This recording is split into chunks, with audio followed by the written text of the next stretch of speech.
Welcome to another edition of Political Empire. It's Jeff Horstman with the PressEnterpriseMP.com here to tell you about the supervisors in Riverside County who are going to be running for re-election next year, as well as an interesting, well, I guess some people might find an interesting bill, some might find it infuriating, regarding red light cameras that's being offered up in Sacramento. So first, Riverside County Supervisor Marion Ashley is the latest supervisor to announce plans to run again. Ashley, who has been on the board since 2002, said he feels he has one more term left in him. He joins John Tavoloni and John Benoit in seeking another four-year term for 2014.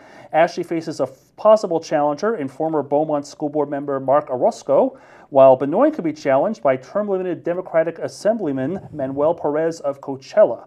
Moving on to snitch or pay. Fines for red light camera violations could shrink significantly under a proposed state bill that would also force payment of so-called snitch tickets that now sometimes go ignored.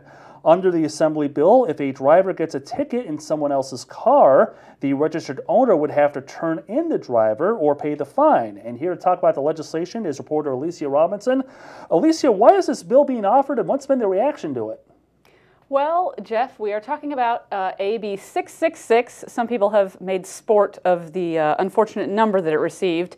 It was proposed by Bob Wykowski, a Democratic Assemblyman from Fremont, and in a fact sheet that he released about the bill, he said one of the purposes was, actually a couple things he was trying to do. One is to try to reduce the extremely high cost of the tickets that people get from red light cameras. Right now, the fines run about $500, and the fact sheet claims that the bill, if it's passed, would reduce those fines by 50 to 60%.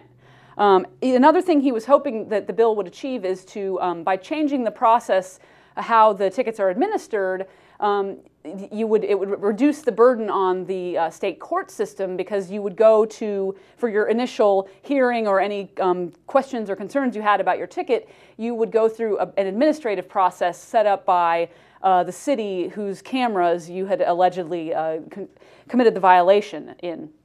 All right, so, I mean, what's kind of been the reaction to this so far? How have people looked upon this?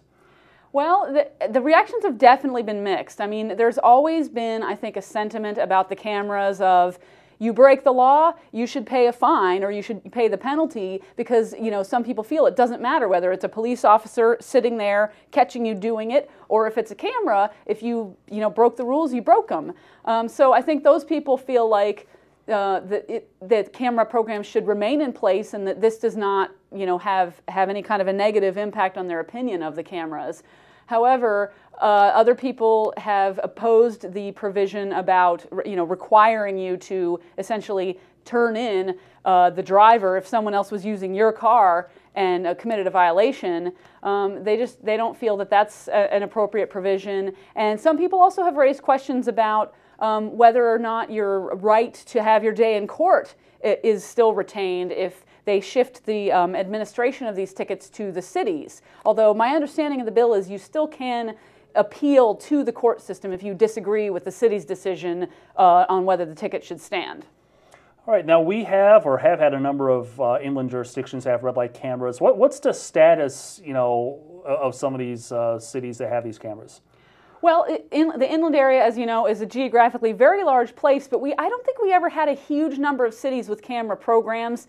Currently, as far as I know, Riverside is probably the biggest city that has a program, and then the city of Highland has cameras as well. A lot of the other cities that had programs either let their contracts expire or they opted to terminate them because the cities felt that either they were costing too much money or they were not effectively improving public safety.